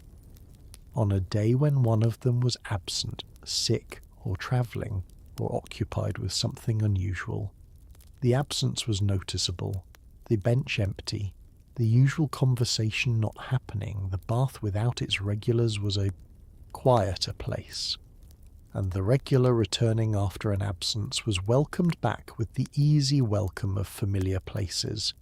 A nod, a word, the casual acknowledgement of presence that is more comfortable than a formal greeting because it does not require response. You are back. Good. The bench is the same. The water is the same. Everything is as it was. Sit down. The bath continued. It always continued, with the regulars in their places, and the bench warm, and the water hot, and the afternoon unfolding in the reliable way of things that happen every day. This reliability was itself a kind of comfort. You knew what to expect, and what to expect was warmth and water and familiar faces in the particular ease of a place that knew you and was prepared for you and had nothing surprising in store. Every day the same bath, every day the same warmth, every day the same reliable comfort. This was what the regulars came for. Not novelty, not excitement, the opposite of those things. They came for the sameness, the good sameness, the sameness of a warm place and a familiar face and a bench that had been warm many times before and would be warm many times again. This is the bath. This is what the bath was. Not the marble and the engineering, though those were real and impressive, but this, the sameness, the reliability, the warmth that was always there when you arrived, every afternoon for years. You can have this now, in this moment, the warmth that is always here, the quiet that is always available, the familiar ease of returning to a place that is ready for you. Here, now. This is the bath. The bench is warm. Rest. Good night. How? The light changed. If you spent the whole afternoon in the Baths, from early opening to late closing, you would observe the light changing in the rooms around you.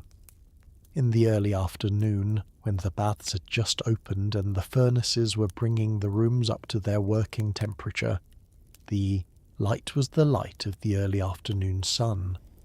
High windows in the thick walls caught the direct sun and sent it in bright shafts across the rooms, illuminating the dust motes that always floated in the warm air of the bathing rooms, making the steam from the hot pool glow where the light touched it. The rooms were busy in this light. The early bathers had arrived, the regulars who wanted the fresher water and the full warmth of the newly heated rooms. The sounds were at their daytime pitch, the various sounds of people and water and activity. As the afternoon advanced, the light shifted. The sun moved westward, and the direct shaft through the high windows angled differently, touching different parts of the room. The dust motes were in different places in the light. The steam from the pool glowed in a different direction. In the late afternoon, the light was the golden light of the declining sun. It came in at a low angle through the west-facing windows, catching the surfaces of the room with warmth. The polished marble, where there was marble, caught this light and held it differently than it held the midday light. Warmer, more amber, less sharp. The rooms were quieter in the late afternoon. Some bathers had gone home. The daytime noise had settled to a calmer level. The same rooms that had been filled with the activity of midday were now quieter. The remaining bathers more spread out, the sounds more separated. This shift in atmosphere, from the busy early afternoon to the quieter late afternoon, was part of the daily character of the bath. Regular bathers knew it, and used it according to their preferences. Those who liked company and conversation came at the busier hour. Those who preferred the quieter experience came late, and then the light began to fail, not dramatically, not suddenly.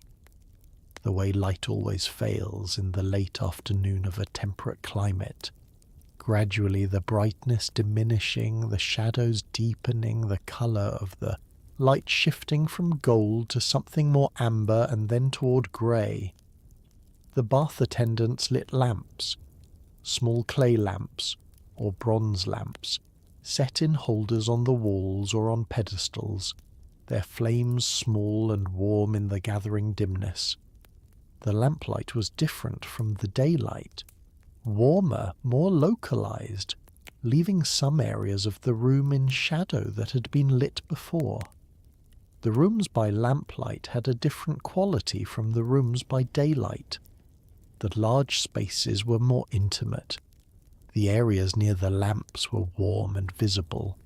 The areas away from them were shadowed and quiet.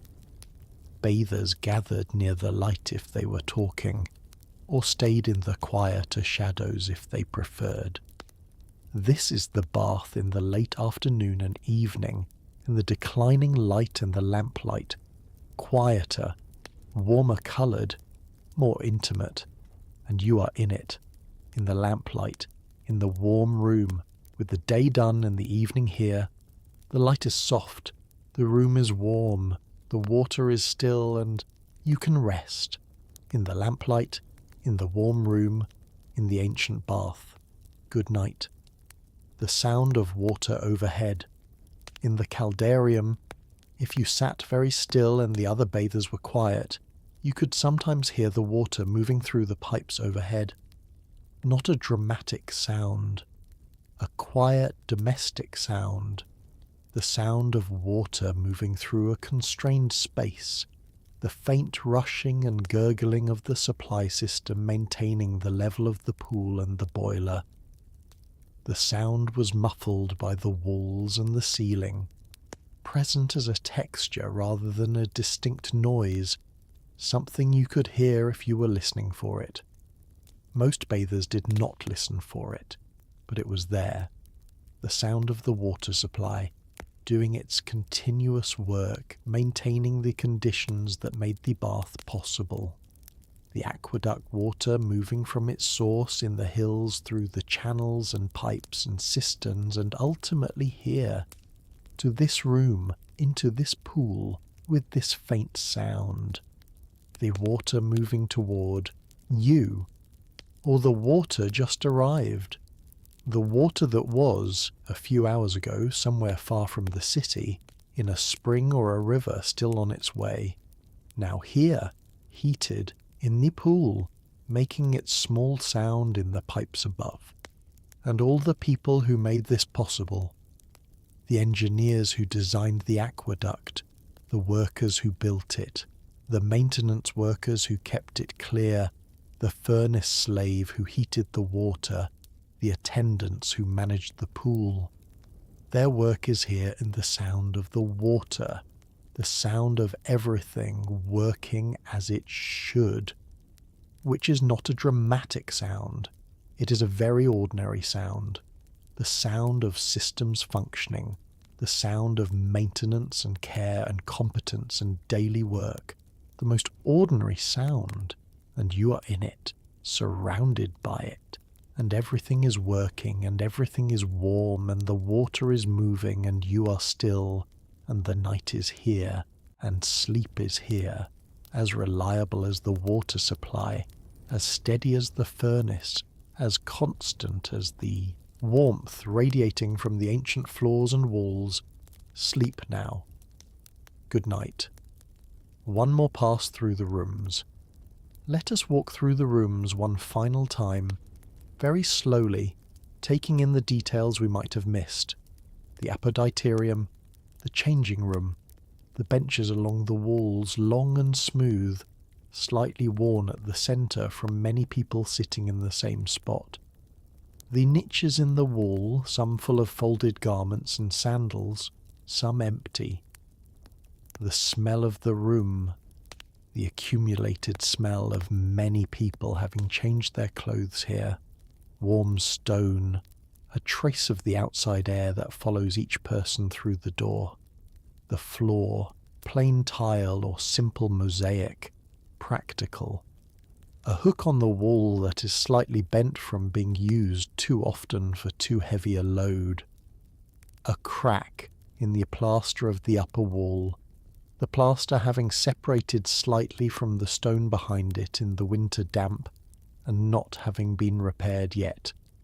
The tepidarium, the warm room, the heated floor which you feel through, the soles of your feet as gentle warmth, not hot, just warm, the warmth of something that has been heated steadily for hours and will remain warm for hours more. The benches along the walls, also heated, smooth stone or marble, long enough to sit or recline. The light moderate, not dim, not harsh, the light of a comfortable indoor space, the sound minimal.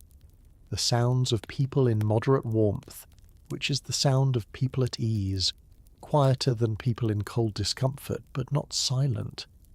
a painting on one wall, a decorative scheme of some kind, figures or patterns or landscape that you have seen so many times it has stopped registering as something to look at and become simply part of the room. The coldarium, the hot room, the air significantly warmer, the first thing you notice on entering, the air carrying moisture from the pool and from the bodies of those already in it. The pool in the centre, or to one side, its surface slightly disturbed by the movement of whoever is in it. The tiled surround of the pool, the step down into the water, the painted or mosaic walls, the high ceiling with its condensed steam collecting and dripping occasionally from the highest point. The labrum on its pedestal, a basin of slightly cooler water for pouring over yourself. The smell of warm mineral water and the particular smell of many heated bodies. The frigidarium, the cold room. After the heat of the caldarium, the frigidarium air feels sharply cool even though it is simply room temperature. The cold plunge pool, its water clear and still and cold, the aqueduct water maintaining its temperature regardless of the warmth of the surrounding building. The smell of cold water, which is a cleaner, sharper smell than the warm water of the caldarium. The sound of the pool, which is the sound of cold, still water, essentially silent, the occasional small sound when a bather enters or the circulation system makes itself heard. These rooms, these warm, familiar, ordinary rooms, they were ordinary to the people who used them, as familiar as the rooms of their own homes, perhaps more familiar, since they visited these rooms every day, and some of them visited their home only to sleep. The rooms held them, the warmth held them, the water held them, every afternoon, for years. And now we are done with our tour of the rooms, and the afternoon is ending, and the lamplight is here, and everything is warm and quiet and ready for rest. You have been in the bath. You are clean. You are warm. The walk home is done. The evening is here. Everything is as it should be. Sleep. The rooms will be warm tomorrow. The water will be hot. The bench will be ready. But that is tomorrow.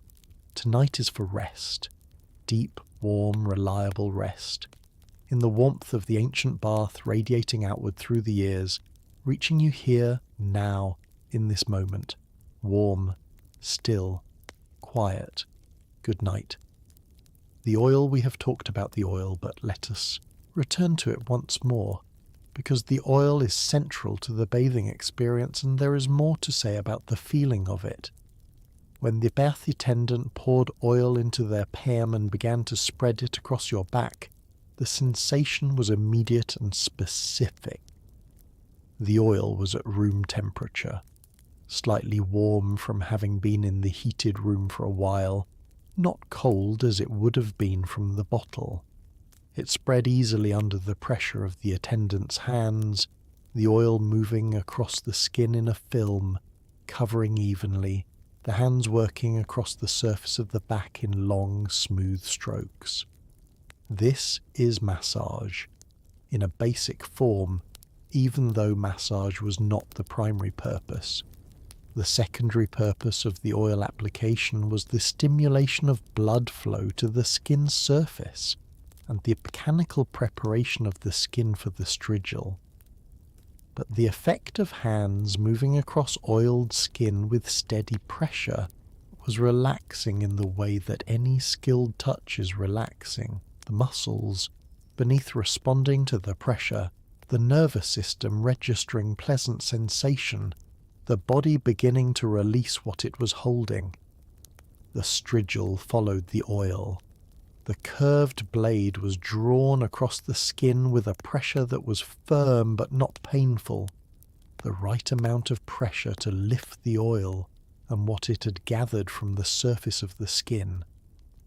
The sound the strigil made was a quiet sound, a faint scraping that was more felt than heard, the sensation different from the pressure of the hands, more precise, more directed, the movement following the contour of the surface. Section by section, the strigil worked across the body. Arms, legs, torso, back.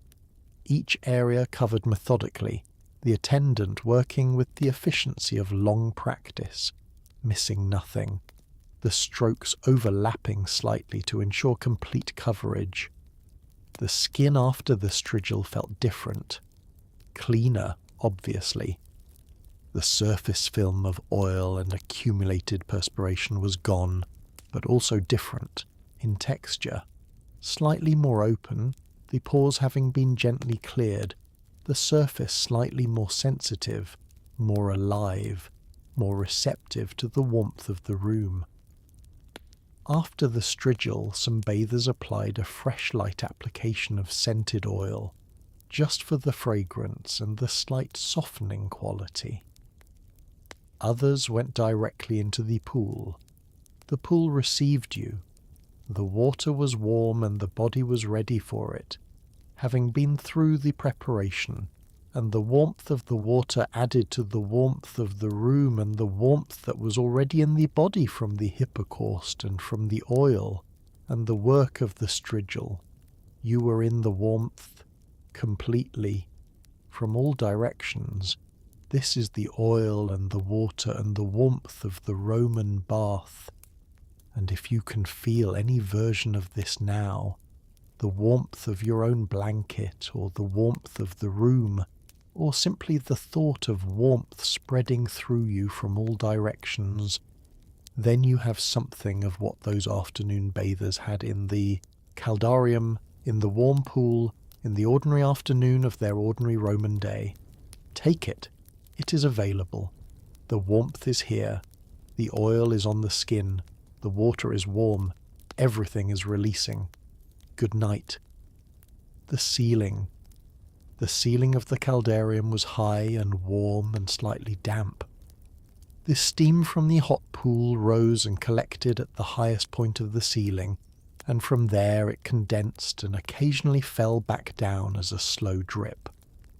Experienced bathers knew where the drips tended to fall and positioned themselves accordingly, slightly away from the coldest drips or simply indifferent to them, having been dripped on many times before and finding it unremarkable. The ceiling was vaulted in most caldariums, the curved form of the vault being both structurally practical and visually pleasing. A vaulted ceiling in a warm, steam-filled room has a particular quality. The curve of it overhead, the way it seems to contain the space and the warmth like a lid over the hot room, keeping the warmth in. Looking up at the ceiling of the caldarium while in the pool was a specific angle on the room. You were at water level, looking upward at a great distance. The ceiling was far above you, in the steam and the warmth, its decoration visible if you knew it well, but obscured by the steam if the room was very hot and very full. The light from the high windows came down at angles through the steam, making shafts of light visible in the humid air. This view, from water level looking up at the vaulted ceiling through the steam, was a view you had hundreds of times if you were a regular bather. It was your view of the caldarium from the most relaxed position, the position of being in the pool, your head just above the water, your gaze naturally rising. The ceiling was always there, the steam was always there, the view was always the same, and it was enough. It was more than enough.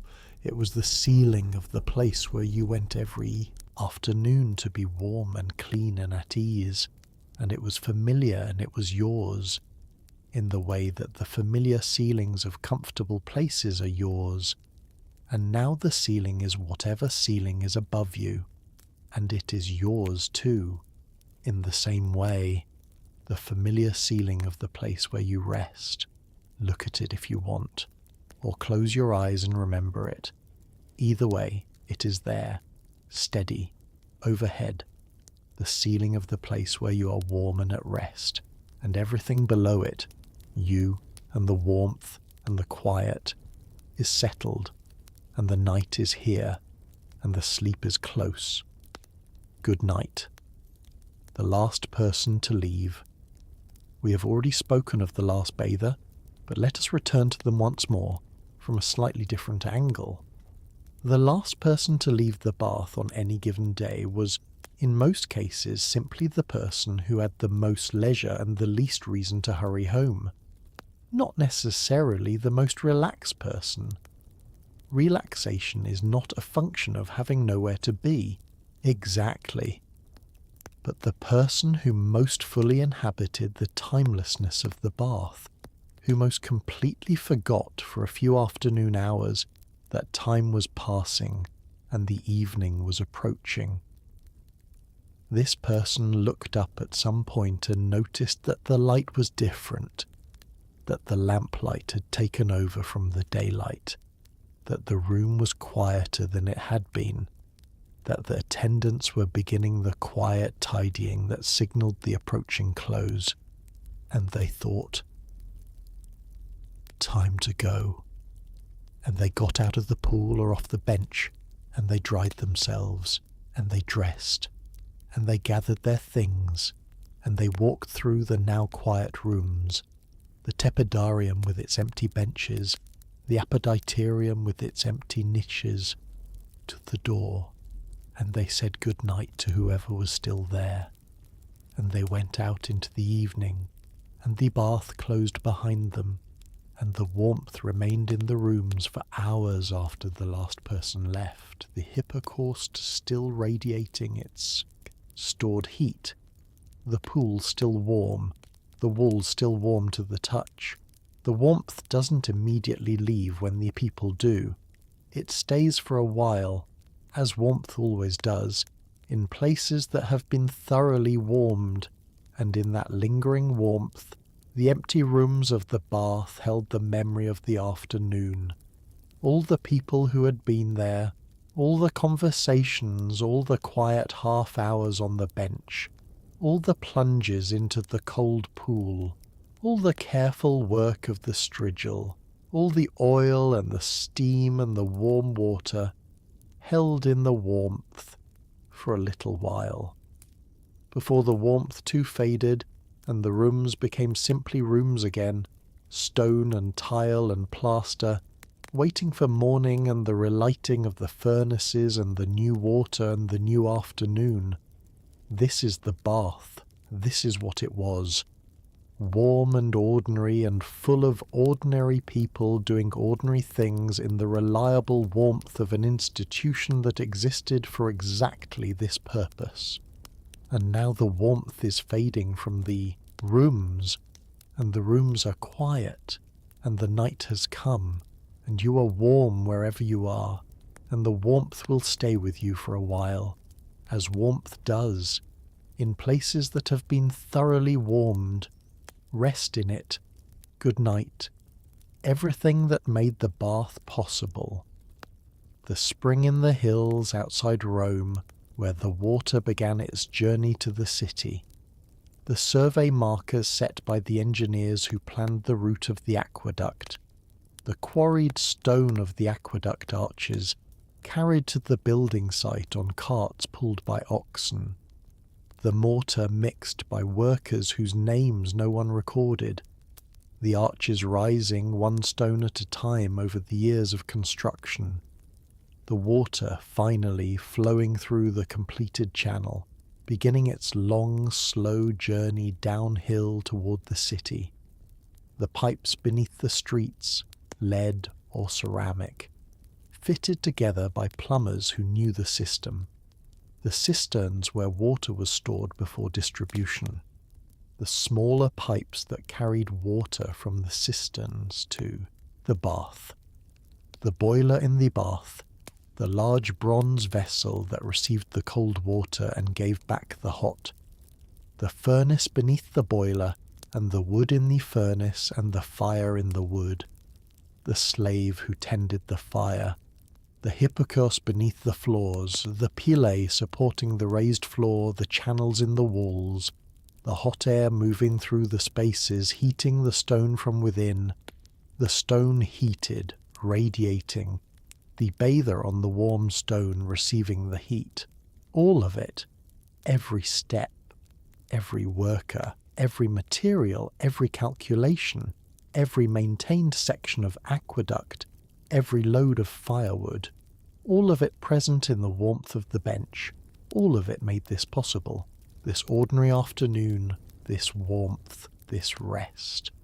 The spring in the hills is still there, the aqueduct arches are still standing, some of them outside the city.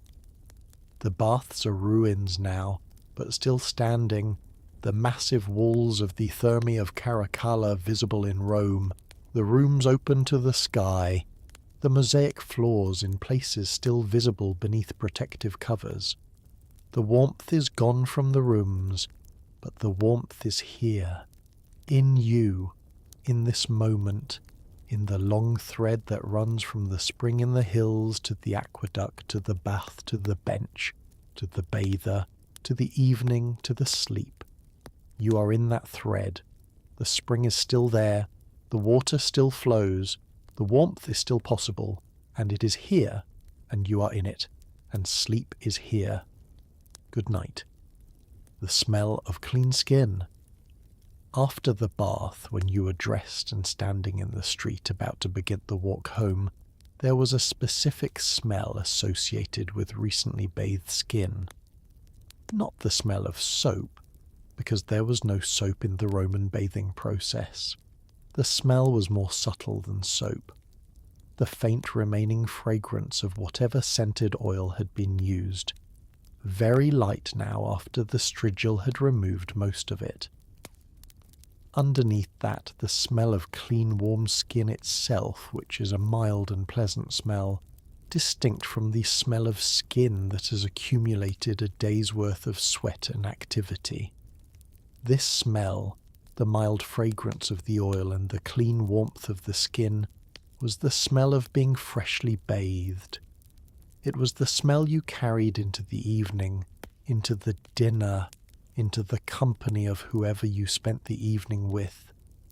It was a good smell, not remarkable, not something anyone would comment on, simply the normal smell of a person who has done what they do every afternoon, which is go to the baths and come home clean.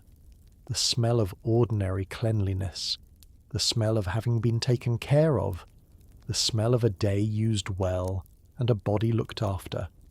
You carry it with you now into the evening, or you carry the thought of it, or you carry the memory of what it feels like to be clean and warm and ready for rest. This is enough. The evening is here, the day is done, the body has been looked after, and sleep is the next thing. The warm, clean sleep of someone who has been in the bath and come home and is ready. The furnaces are cooling, the water in the pool is settling, the rooms are quiet, the bench holds the last of the day's warmth, and you hold the last of the day, gently, without effort. Let it go. The day is done. The bath is closed. The walk is over. Sleep is here. Good night. A final word about the bench. The bench in the tepidarium was warm. It was always warm. Every afternoon, for as long as the bath operated, the bench was warm when you arrived and warm when you left. This is not a remarkable thing, but it is a reliable thing, and reliability is its own kind of comfort. The bench was warm. It would be warm tomorrow. It had been warm for years before you first sat on it. It would be warm for years after you last sat on it. The bench, in its warm, unhurried, entirely dependable way, was simply there, for you, every afternoon, without drama, without exception, without requiring anything of you except that you show up and sit down. This is what the bench offered. warmth, reliability, the ease of something that is simply always there. And you can have this now, whatever is always there for you, whatever is warm and reliable and requires nothing of you except that you accept it. It is here. The warmth is here. The reliability is here. The ease of it is here. Accept it. Rest on it. As the Roman bathers rested on their bench, without analysis, without effort, simply receiving what was offered, which was warmth, which was enough, which is always enough. Sleep. The bench is warm. Good night. The water is still warm. The water in the pool is still warm. It was warm this morning when the bath opened. It has been warm all afternoon. It is warm now in the late evening, even though the furnaces have been allowed to cool and no new heated water is being added. The stone of the pool walls has absorbed the heat of the day and is releasing it slowly into the water, and the water is cooling slowly, degree by degree, over the hours since the last bather left. But it is still warm, not hot as it was in the midday hours, but warm. The residual warmth of a space that was very thoroughly heated for a long time and is now releasing that heat gradually back into the air and the water. In the empty bath, with no one watching, the water sits in the pool and is warm in the dark. The steam that rose from it all afternoon has mostly stopped. The room is cooler now without the furnace, but the water is still warm and the stone is still warm, and the air in the room is still warmer than the air outside. This warmth will be here through most of the night, gradually fading degree by degree, as all warmth gradually fades when the source is removed. And by morning, when the slaves arrive to light the furnaces and begin the preparations for the afternoon, the rooms will be cool but not cold, and the furnaces will start, and the heat will build again in the hypocaust. And by afternoon the rooms will be at their working temperature again, the bench warm, the pool hot, the steam rising, as they always are, as they were yesterday, as they will be tomorrow. This is the cycle of the bath. Warm, cooling, warmed again, day after day. As reliable as the season, as steady as the water supply, and you are in the warmth of it now, the residual warmth, the warmth that remains after the day has been warm and is now slowly releasing what it held. You are in that warmth. It is enough. It will be here through the night, and in the morning everything will be ready again, but not yet. Tonight the warmth is here, fading slowly, gently, like a day that ends in the right way. Warm and quiet and unhurried and complete. Sleep in it. The bath is yours. The warmth is yours. The night is here, and sleep is here, and everything is as it should be. Warm, quiet, done. Good night.